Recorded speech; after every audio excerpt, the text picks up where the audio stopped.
l'avantage qu'on a, c'est que vu que le film n'a pas été révélé ni rien, on peut le plonger directement dans le fixateur en plein jour, il n'y aura aucun problème. Donc là, le but du jeu, c'est de voir si dans 12 à 24 heures, le film devient transparent. L'eau, elle est tellement saturée en sel qu'elle en est hyper trouble. Elle est pas vraiment transparente. Enfin, si, elle est transparente, mais ça la rend un peu trouble. Donc c'est parti! Hop! Et voilà! J'aurais pu même, d'ailleurs, faire un mélange plus petit, enfin mettre beaucoup moins de liquide. C'était un peu bête de mettre autant de liquide finalement pour un seul petit bout d'amorce. Voilà, maintenant qu'on a terminé notre petit mélange et qu'on a plongé notre amorce, on fera des petits updates pour voir si ça devient transparent. Et en attendant, moi il va falloir que je shoote un film et qu'on fasse le test rapidement pour voir si tout fonctionne. Et franchement, si tout fonctionne, je serais très heureuse de pouvoir le partager avec vous. Parce que je sais qu'il y a pas mal d'abonnés qui sont comme moi, qui tiennent un petit peu à essayer de polluer le moins possible. Donc vraiment, si cette recette fonctionne, ce sera super chouette. Il faudra juste faire preuve d'énormément de patience parce que ça veut dire laisser le film pendant 24 heures, ce qui est énorme. Pendant 24 heures juste après son développement, enfin sa révélation.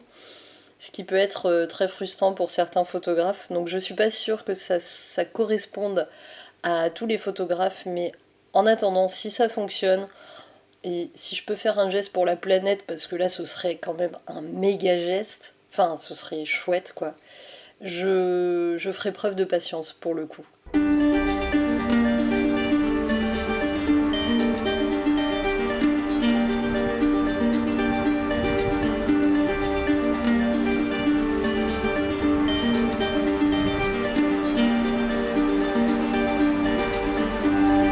Salut YouTube, vous avez la Mia au réveil là. On va regarder le fixateur, on est à H plus, je dirais entre 14 ou 16 heures, si je dis pas de conneries. On va regarder comment a évolué le fixateur dans la nuit, sachant que je l'ai pas mélangé dans la nuit, enfin j'ai pas touillé ni rien.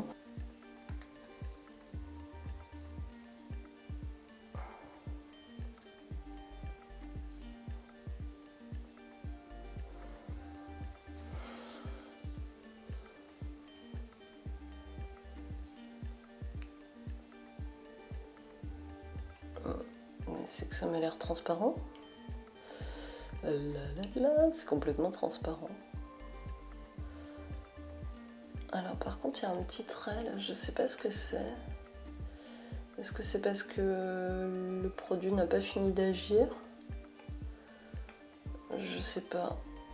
Bref, on va continuer de le laisser à l'intérieur. Hop. Et puis on verra. Et l'eau, vous avez vu, elle est plus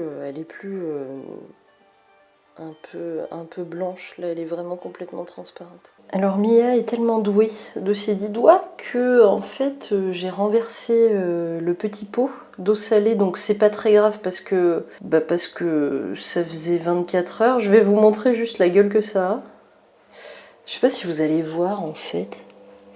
Mais mon sol brille de mille feux.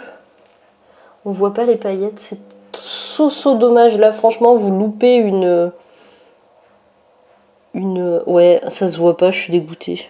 Vous voyez ce superbe sol? Eh ben, c'est du sel de partout. Du coup voilà, j'ai fait une boulette, j'ai renversé le petit pot, mais et du coup ça fait vraiment des paillettes sur le sol. La concentration en sel, elle est tellement dense que du coup ça a mis que du sel par terre sur le sol. Donc il va falloir que j'essaie de nettoyer ça. Ça va, c'est pas de l'huile, on va pas trop se plaindre. En tout cas, ça fait 24 heures. Je vais vous montrer du coup les résultats. Voilà, donc là il est dans de l'eau. Hop. Voilà, donc là il est entièrement transparent. Je pense que le petit défaut qu'il y a là, c'est ça n'a rien à voir avec la pellicule. ni le fixateur. Enfin, je pense que c'était sur la pellicule de base. Mais vous voyez, elle est entièrement transparente. Donc il y a moyen de moyenner quelque chose. Donc on va maintenant passer à l'étape supérieure qui va être d'exposer un film et ensuite de le développer. Donc comme je vous ai dit, dans deux bacs et dans deux cuves de développement, en fixant une partie, la moitié de la pellicule dans du fixateur classique et en fixant l'autre moitié de la pellicule dans du fixateur, dans de l'eau salée.